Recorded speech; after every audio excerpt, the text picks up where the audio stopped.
As you know that the State of the Nation has been presented, and in this video you're going to see the ANC hyping it up, the GNU partners playing their games, and the opposition pouncing ruthlessly. But if you stay with me until my biblical reaction, you will get to see in clear black and white where the GNU will absolutely, guaranteed, no two ways about it, end up. But bottom line, South Africa will prosper. You ready to see it?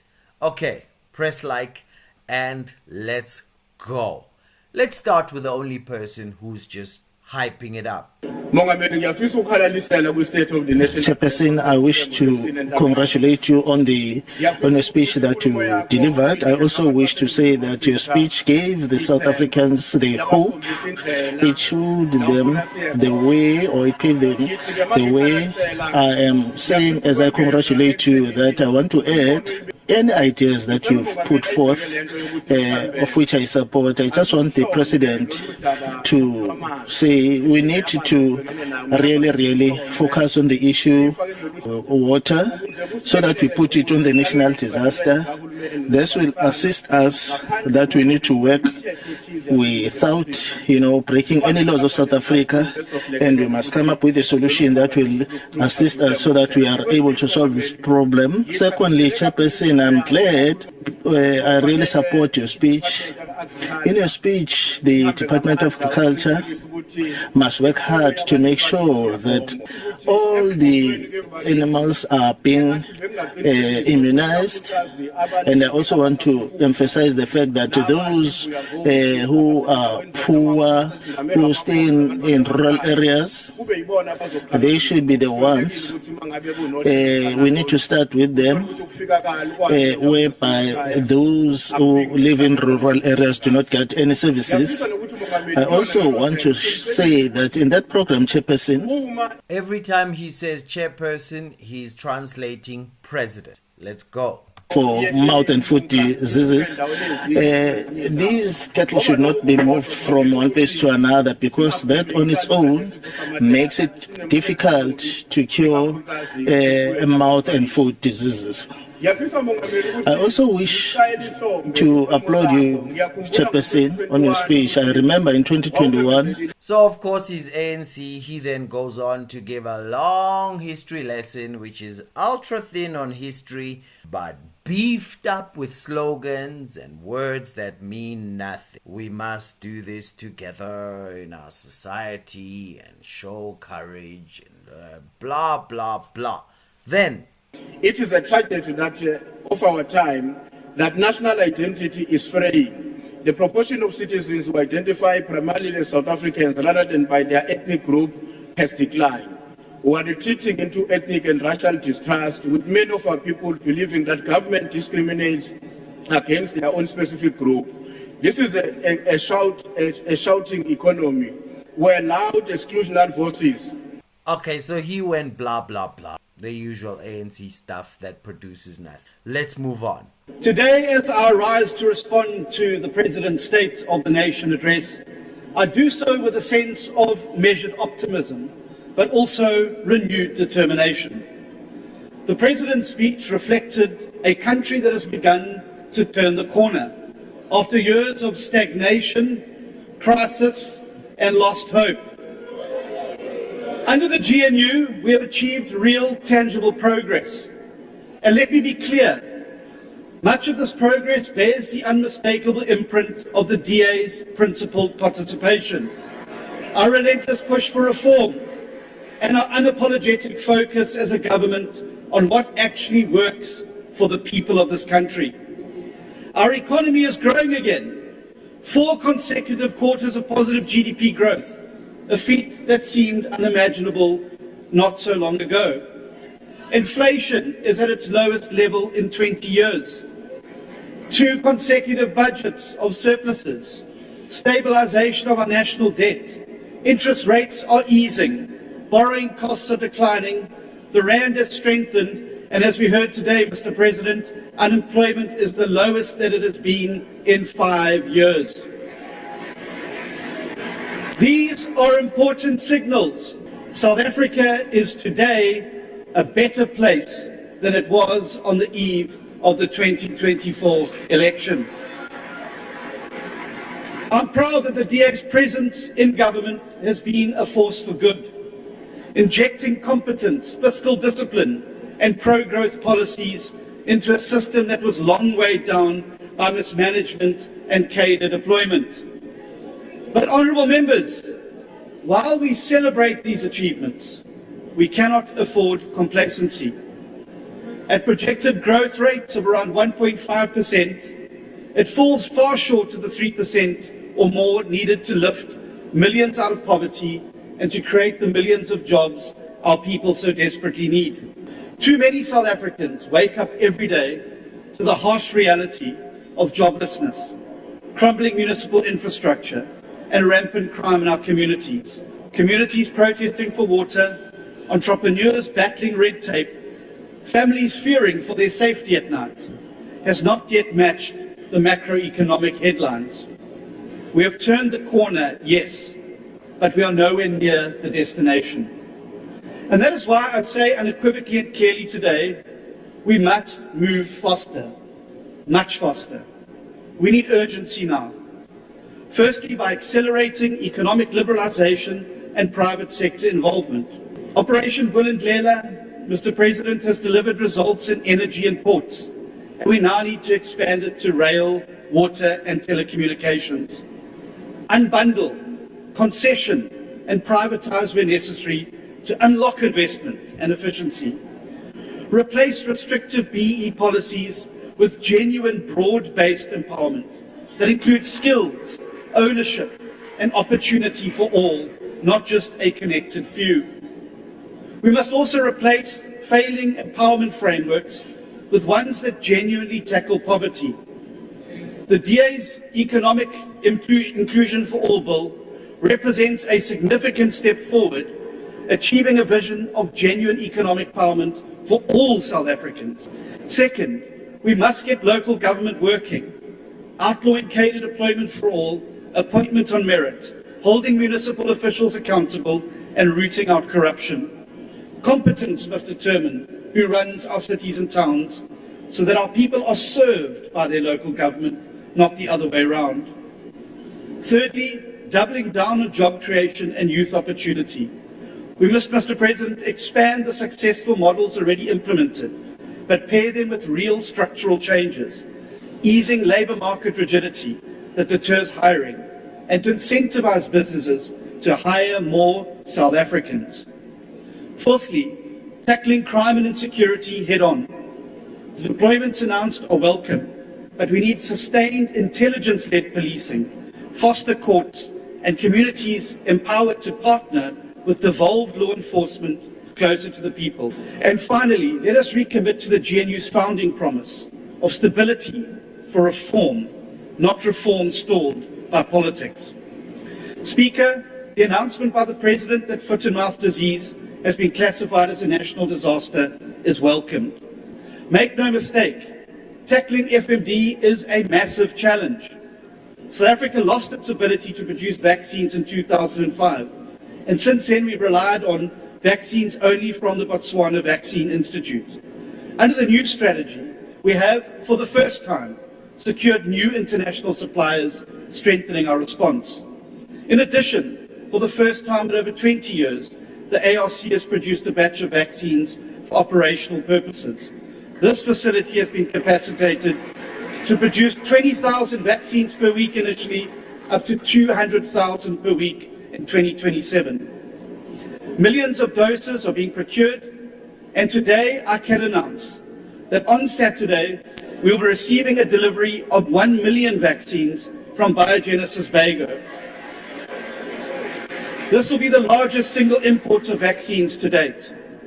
And Mr. President, today I can also announce that in terms of the Animal Diseases Act, private veterinarians can register to administer vaccines as part of the rollout strategy. This will greatly improve the available manpower to ensure that we are able to meet our vaccination target of 80% of the national herd by December this year. Speaker, the DA remains fully committed to this coalition because it is delivering where single-party rule failed. But let me be clear, commitment does not mean blind loyalty, and we will continue to fight for foster bolder change and ensuring that every cent of public money works for the people and not for politicians. This is the opportunity of a lifetime to build the country of our dreams. But opportunity only means something if it is seized. Our children will never forgive us if we fail to capitalize on this moment by driving faster and deeper reform that confronts the things that hold our country back head on. To every South African listening today, the progress we have made is real, but the work ahead is urgent. And we will lead that change, championing freedom, fairness, opportunity and excellence. Together in this government of national unity and beyond, we can build a South Africa that rises faster. Okay, so he stuck to DA policy while still hyping up the GNU, but knocking ANC on BEE, labor laws, and everything else that makes the ANC, and pushing. But then Julius Malema didn't play games. He ripped into Ramaphosa's SONA. Mr. President, we warned you 8 years ago that the Oppenheimers and the Ruperts will neutralize you, and your legacy will be that you auctioned our country and its strategic asset to the highest bidder. You did not heed our warning. You have auctioned our sovereignty to asset management companies such as BlackRock, which is why you have praised for the growth of the JSE. You auctioned our country by selling our ports, our railway, our energy generation capacity to the private sector. And now you want to do same with water. You do not take responsibility for creating jobs. You do not take responsibility for fighting crime. You do not take responsibility for infrastructure development, and you do not take responsibility for growing our economy. There is no sign of any infrastructure of a bullet train, that there are no design plans of a smart city, and there is not even a curriculum for an institution of higher learning in Ikuruleni as you have promised. You asked us to send you to Mamina, and we made a mistake, we send you. And as your term of office come to an end, you have nothing to show for it. Under your term, crime is out of control, and your deployment of the army is the last resort. You are admitting that you have failed to fight crime. The people of Gauteng have been terrorized for too long by the so-called Zamazamas, and on the deployment of the army, we have no choice but to support you because you have destroyed law enforcement capacity. Our concern is that how do you deploy a military which have been crippled by austerity measures to fight crime? Because we know that our military is understrained and under-resourced and has been humiliated in war zones abroad. And how do you intend to ensure they can fight crime domestically? Additionally, we have warned you before that the army is combat trained and is not trained to enforce laws on civilians. The scale of crime in our country cannot be dealt with by the army alone, because crime is a national crisis and a social crisis. If you do not resolve the challenges of unemployment, the challenge of alcohol and substance abuse, and the high dropout rates of the youth from schools, then crime will be a permanent feature in our society. Crime in South Africa is organized through drug syndicate, protection fee rings, sex trafficking rings, and gangs. It has infiltrated all forms of government, and putting guns in the streets alone will not resolve this crisis. Mr. President, the rot in our criminal justice system begins with your political party, which has factionalized law enforcement and intelligence on the basis of who emerges in your conferences. The biggest syndicate is the political party you are leading, Mr. President. Last year on this same platform, you committed to grow the economy by 3% through infrastructure investment, structural reforms, and inclusive growth and employment. You no longer speak of this figure. and National Treasury itself predicts economic growth at 1.5% and will most likely reverse this projection down as the year progresses because that is their tradition. When it comes to EPWP jobs, is something you should be ashamed of and not mention at this level of governance. Those are temporary jobs which are used to secure income for volunteers of your political party. It is slaves jobs with no security because you cannot secure a car or a home with an EPWP job. Mr. President, the electricity crisis in South Africa is far from over. The mistake you are making on declaring an end to the electricity crisis is the same mistake you have made with the water crisis for decades in this country. Now that the people of Sanders no longer experience electricity outage, you no longer view it as a crisis, forgetting the people of Soweto, Mdantsane, Seshego, and Ditsobot. You have given load shedding a new name, and that new name is load reduction. On top of that, it does not matter how many billions of rands you give them to revive water infrastructure. The fact of the matter is your minister and your mayors do not know the town planning of where water infrastructure begins and where it ends. This is why they respond to burst pipes and leakages as they happen and run after one pipe to the other. We agree with you that not civilians must take the law into their own hands and harm foreign nationals. And you must tell those in your cabinet and who support you that they must not campaign using violation of the human rights and murder of foreign nationals. They claim you agree with them. You must continue to denounce them, Mr. President. Others are killing people to perform rituals as we approach local government elections. They think by killing foreigners, they will win elections. They must ask their friends who came here with the name of killing foreigners. They did not win elections. Xenophobia will never win them elections. And some of them are found in your cabinet. Mr. President, your Pala scandal has rendered you ineffective in dealing with corruption and incompetence in your party and in your cabinet.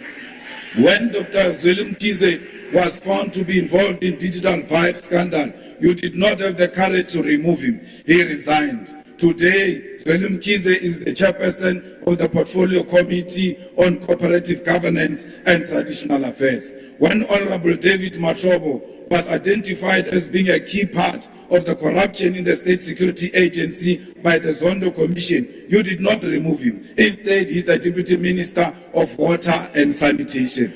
When Senzo Mtunu was exposed last year for having formed part of the infiltration of the South African Police Service and disbanding of the political killings team PKTT on New Year's Eve, you did not remove him. You have retained Senzo Mtunu at the taxpayer's expense and called him your political burden to bear. Let me reassure you, Mr. President, as long as the EFF is still alive and in this parliament, Pala will never die. Thank you very much. Thank you very much, Honorable Malema. Speaker, what are you rising on, Honorable Member? Speaker, I'm rising on a point of procedure to tell the House that President Jacob Zuma is in the House together with Deputy President Tony Yengeni. Can he be acknowledged? No, Honorable Member, please. Honorable Members.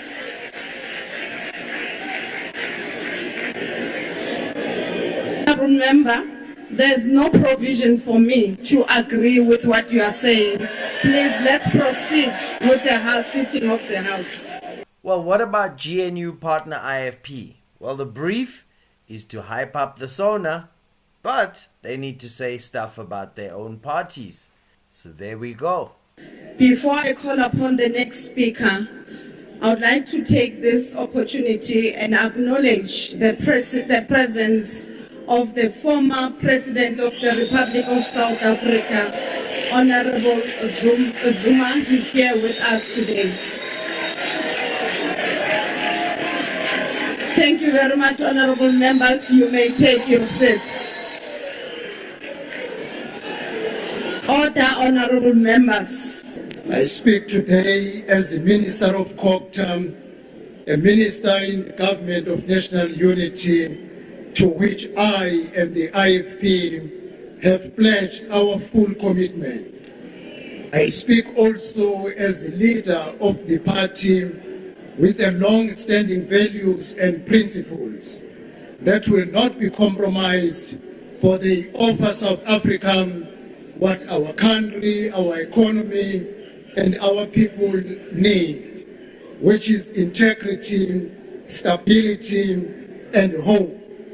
Yes, our economy is finally growing, but it needs to grow faster. It needs to outpace the growing inequality in our society, the mounting social needs, and the bargaining unemployment that plagues us. The vast dormant resource of unemployed graduates must be awakened through opportunity, not only through the Presidential Stimulus Fund, but also through the creation of a multiple of development and employment programs across all spheres of government and massive mobilization of the private sector. The IFP commends the establishment of the National Water Crisis Committee as a temporal measure to fix a much wider range of malaise of water crisis that has accumulated over decades. An emergency solution is necessary, and we believe this committee as a temporal measure will bring a great relief. But the long-term solution is building capacity in municipalities, ensuring that the competent leadership in municipality do maintenance timelessly on an ongoing basis, build more reservoirs, and deal with the multitude of water losses as a result of the infrastructure that is failing to perform because it was never attended timelessly. The IFP classifies the pervasive presence of undocumented foreign nationals as a threat to state security. Well, and the follow-up is Ramaphosa's #1 fan, Gayton McKenzie, who praises the state of the nation in big words. But let's hear this interesting introduction. Chairperson of the NOCPB. Chairperson, you see, already. These are my fans, so leave them. Let me start.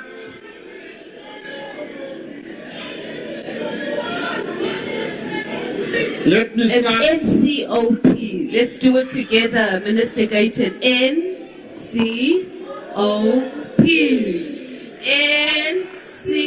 Order, honorable members. Order, honorable Chairperson, members. can you respect? Allow the speaker on the podium. Honorable President, the people that vote for the PA have sent me here to say thank you to you for listening when we said illegal foreigners are a problem. You, Mr. President, are an example to all our mayors across the country, to all the mayors of the different political parties, that you listen to your coalition partners. You are a president that is consultative and you're listening. That's why today we have 10,000 labor inspectors that's going to go around the country. That's why today any businessman hiring an illegal foreigner shall meet with the arm of the law. Most importantly, Mr. President, and very emotionally for our people, thank you for listening to our cries when we said, bring the army to our areas. Thank you, Mr. President. Thank you, Mr. President. Mr. President, we would like you to add the Eastern Cape, because there more people die in the Eastern Cape than anywhere else. Mr. President, the GNU, this one, they don't want the GNU. They don't want the DA, but they want the GNU. I can tell you we are very happy in the GNU. There's no space for you. We will see you in the next election maybe, but not now. Mr. President, there's a difference between reality and perception. The perception from our enemies is that the GNU is doing nothing. I stand here today to tell South Africa that indeed we have turned the corner. We had the highest matric pass rate ever in the government of national unity. The rand has stabilized and it is strong. Load shedding, Sputla, it's done, it's finished. There's no more load shedding. Now, I find it very ironic. Unlike Honorable Malema, they didn't mention my name, but they were talking about me. I'm going to mention your name. It is very ironic that you speak about the high crime rate while you have contributed yourselves to that crime rate through your conviction. From now on, when you say bandit, you must specify which bandit are you talking about, me or him. You must specify, you must be very clear. He's a convicted criminal. He's a bandit. I am a minister, I'm sitting in cabinet. You are a government in forever waiting and waiting and waiting. In conclusion, I want to say the GNU does not work because of a particular party. The GNU is working because all parties are working very nicely together. GNU ya seneta, ria kubeka, ria bopili, di raha di sale, runa ria tiba moriante. The GNU is the best. We must ask real economists, not pop economists. Real economists will tell you, we have turned the corner. Ons het die hoek gedraai, ridiculous corner. President, your tie is very nice. Thank you very much. And let's see how it works when the leader of a party in the GNU is not in cabinet.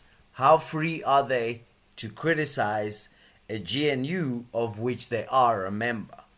Honourable President, at your inauguration after the 2019 election, you said the following: "Yes, South Africa, to Mamina, send me.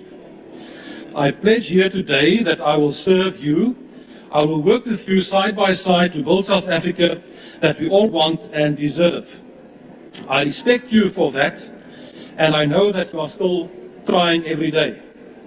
Today I'm going to speak in my home language, Afrikaans.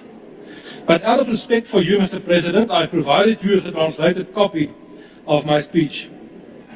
After that speech in 2019, there was a great expectation in South Africa, and it was believed that it would be a new beginning that would send South Africa in a positive direction, to tell everyone that was ready to stand with you, to Mamina, send us. But now, 7 years later, it's clear that things did not work out exactly that way. It was difficult Thursday evening to listen to the long list of problems that you mentioned, where you spoke of all of those new task teams.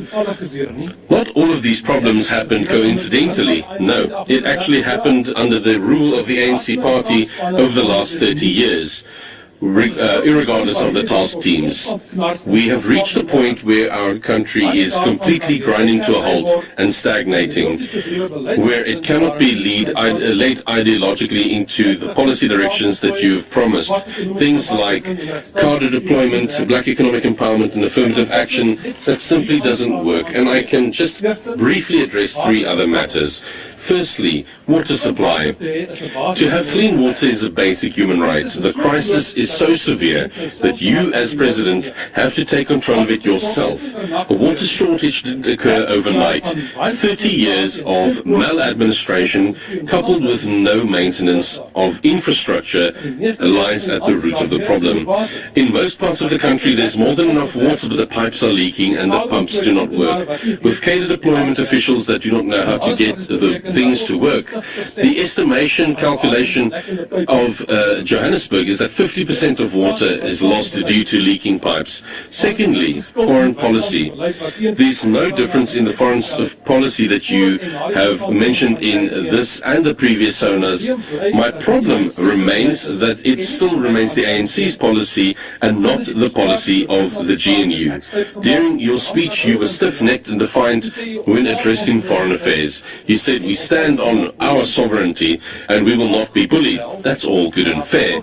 But your stubbornness and blindness to what is currently happening in the world is absolutely no excuse. With our foreign policy, it's currently causing South Africa enormous economic damage. You say that South Africa remains a clear and consistent voice for international law, for justice and for human rights. But that is just completely untrue. When Russia invaded Ukraine, South Africa conveniently forgot about international law.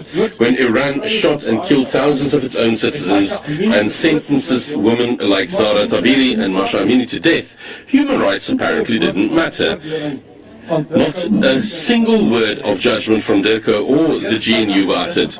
Last Friday, the Minister of Women, Sindisizwe Chikunga, delivered a speech at the Iranian embassy to commemorate their revolution, but again did not say a single word about these human rights violations. This is not in a national interest, and the FF Plus strongly condemns it. Lastly, I want to also speak about the Afrikaner and the unresolved issues between us. Afrikaners and other minorities appreciate the efforts that you are making to solve South Africa's problems. We really do notice it. However, alone you will not succeed. The cabinet and all of your task teams will also not succeed. And also, not even the public service will succeed. It will be a major collaborative effort from everyone in South Africa, political leaders, civil society, and every South African in this country that needs to do this. Then only do we stand a chance.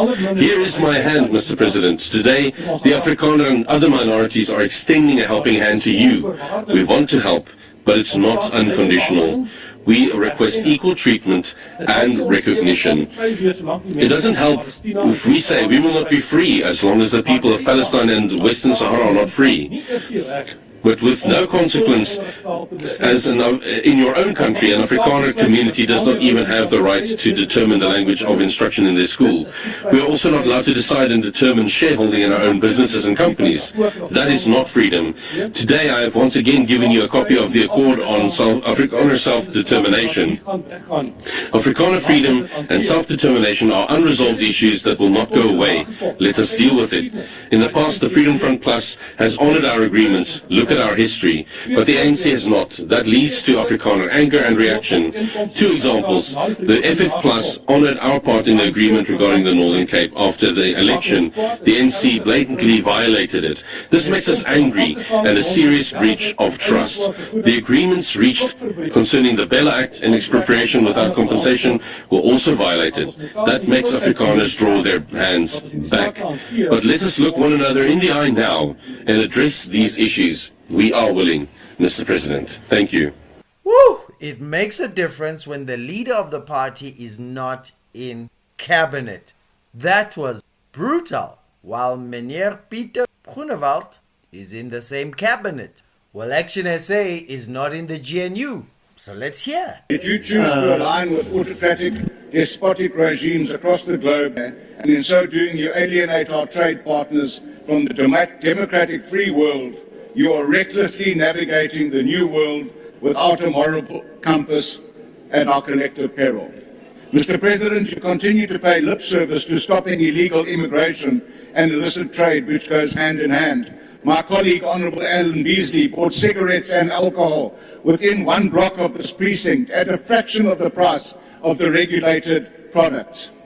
As long as politicians and political parties benefit from the situation, nothing will change. Despite the fact that these products compromises the health of South African citizens and destroy their access to employment, not to mention lost tax revenues.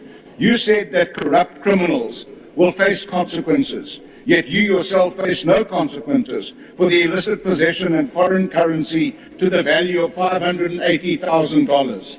What's more, you failed to report the theft of this contraband to the South African Police Services. The silence from your party and your GNU partners on this stinks of the worst kind of expediency. As for expediency, why are Deputy President, it's not my house, actually it is my house, Mashatile, Zweli Mkhize of Digital Vibes infamy, and Thembi Semelani of VBS notoriety not charged and prosecuted? Lifestyle audits, my foot.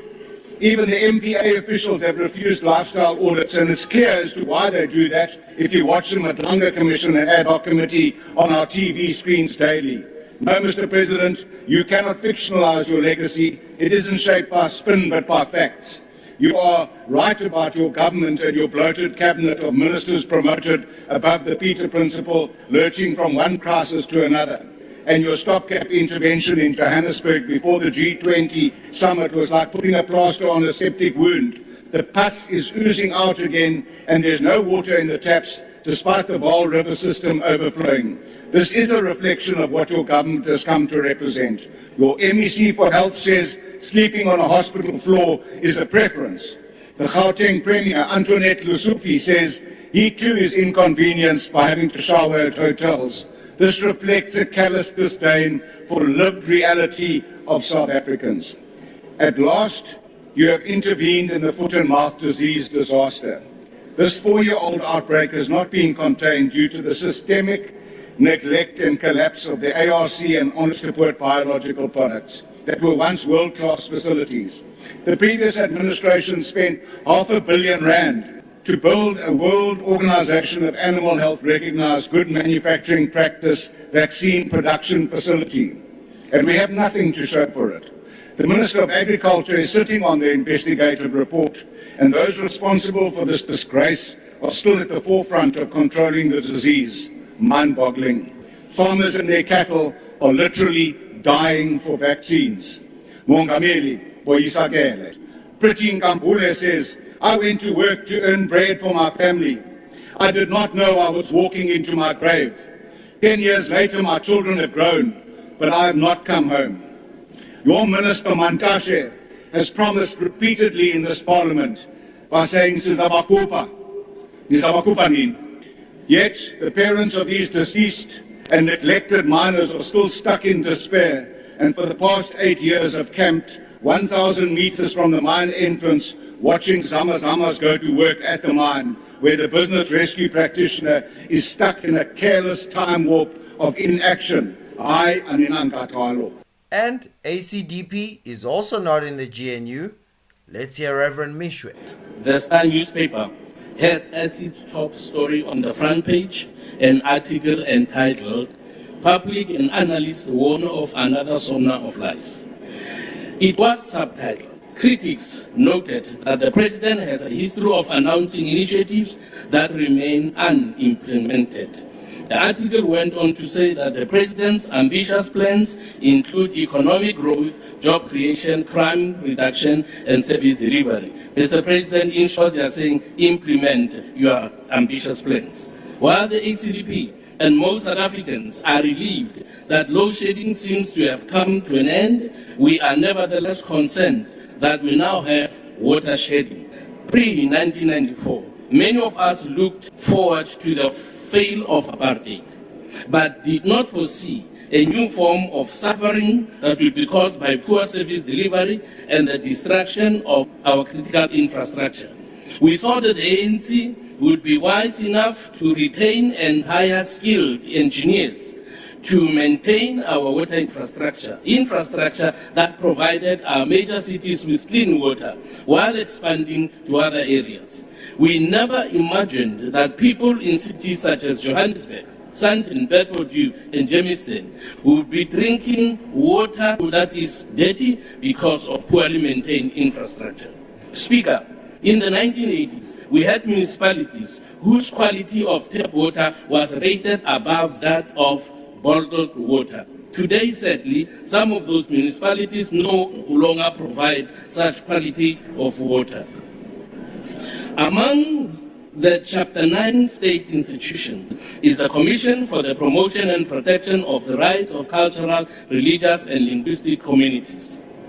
The primary objectives of this commission are A, to promote respect for the right of cultural, religious, and linguistic communities. They have instead gone to great lengths to attempt to regulate religion, something the ACDP totally rejects.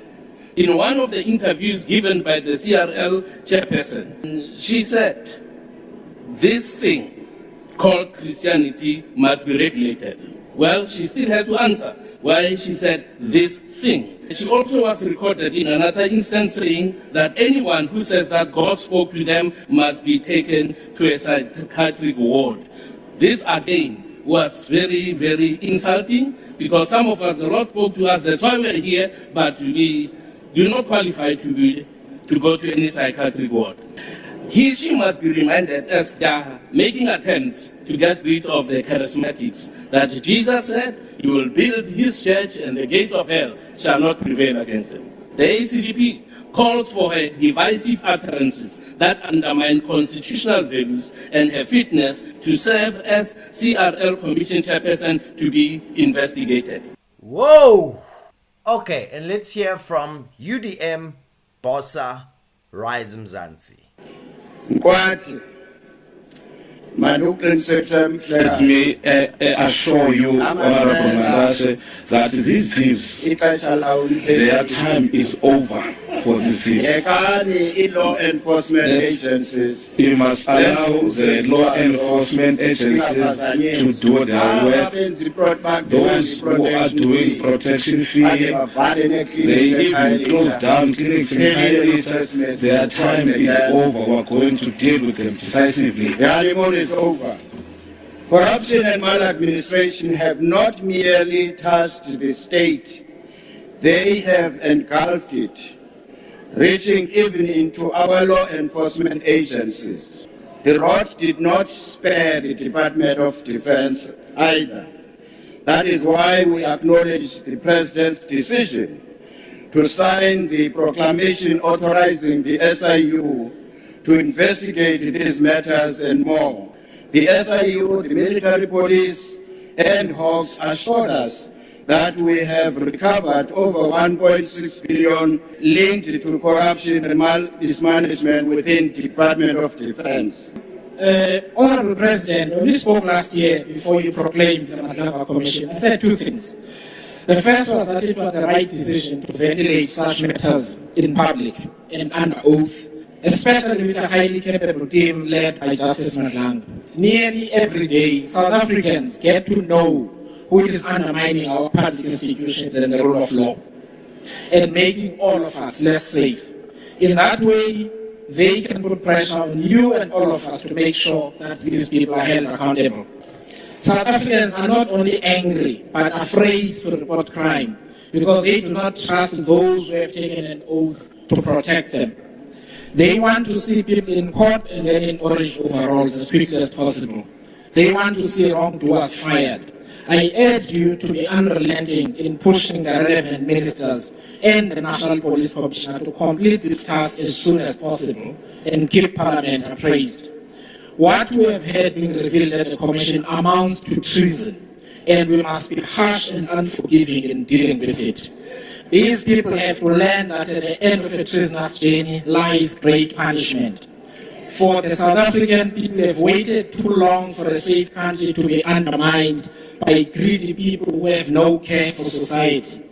To govern is to choose. We must choose where to direct our limited resources. We must choose between what is urgent now and what must wait until later. Because if we lack the courage to prioritize, we guarantee that nothing of substance will get done. Mr. President and Deputy President, on Thursday last week you delivered a state of two nations. There is a nation whereupon which South Africans are enjoying reduced interest rates, they're enjoying a stronger currency, they welcome the removal from grey listing. For them, the lights stay on, and ultimately for others, they enjoy blue light brigades and police for safety In all fairness, Mr. President, there are more police in this precinct today than there are in Nyanga and Gugulethu, where I was last week. Except, Mr. President, there is another South Africa that we need to talk about. It's the one the Statistician General puts at 50% below the upper poverty line. This is where the 12.4 million South Africans are unemployed. This is where they're not feeling relief from the words from last week Thursday. They waited patiently, Mr. President, to hear you speak about the completion of the establishment of the National Water Resource Infrastructure Agency. It has not been done. So when we speak about your speech, we must divide it into three areas: the good, the bad, and the ugly. Here's the good, Mr. President. I celebrate that we are off the grey listing list. I celebrate the fact that this has been ratified by the EU. I celebrate that Africa is the pathway. This is a good thing.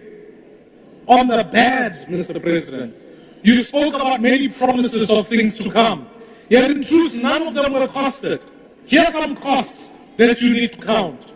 The SAPs will cost us 435 million rand if we are to increase them. A single unrest scheme is 950 million rand. A commission of inquiry is another 1 billion rand. An army deployment for 6 months, that's 147 million rands. So, Mr. President, if you want to send the army to the Cape Flats, 64 million rands. If you want to deploy illegal mining, it's 140 million rands. If you want to expand COVID grants, that's 35 billion rands. So, Mr. President, where's the money coming from? Mr. President? On the ugly bits, Mr. President, it may be unpopular to say so, honorable members, but we can send the army as a short-term measure. It will not reduce the 64 murders that take place every single day in this country. So, honorable members, here's what we need to do. Maybe let's appoint a new ambassador to the US. Secondly, Mr. President, whilst I congratulate the class that just finished matric, but we cannot have them pass at 30%. Let's improve our skilling culture so that more of our young people can pass.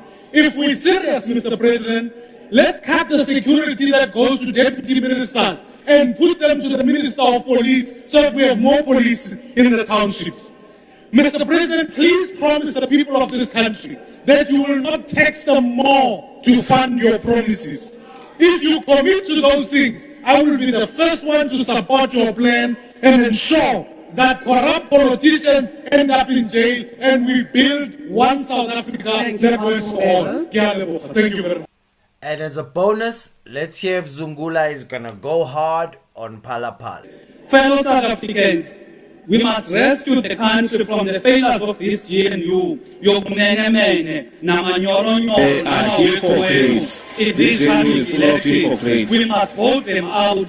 Mr. President, you are still going to account for Palapala. Well, this was a 6-hour long debate. But the one thing I'm taking away from this is it seems that to have a party leader in the GNU who is not in cabinet frees them up to be clear about their messaging without getting swallowed by GNU games where you end up saying this and that because then it just sounds like a piano that's out of tune and none of the notes are clear. My biblical reaction: every kingdom divided against itself is brought to desolation, and every city or house divided against itself will not stand. So, the GNU cannot stand, will not stand. It is natural law. However, the fight now is this: when the GNU collapses, what happens to each party in the GNU? Some will gain, some will lose. Some will gain because they come from a very low base, so they have nothing to lose, only something to gain. So we are still to see how it all turns out when the GNU falls apart. Not if, but when. Because it is a house divided against itself. It is a kingdom divided. So It must be brought to desolation. It cannot stand. And in the end, the GNU will fall. And so it's up to each party. I guess they're all strategizing, trying to see what they need to do that when the GNU falls, they don't fall with it. So it's interesting. We have another year to watch of the GNU. And let's see what happens as it goes into its second year after this SONA. Now for you, what's important is you subscribe and you ring that bell and you click all so you catch all our following videos. But no man can serve two masters, because either you love the one or hate the other, or you despise the one and honor the other. You cannot serve God and Karl Marx. Just choose. Just choose who you're going to serve. But as for me and my house, we're not serving Karl Marx.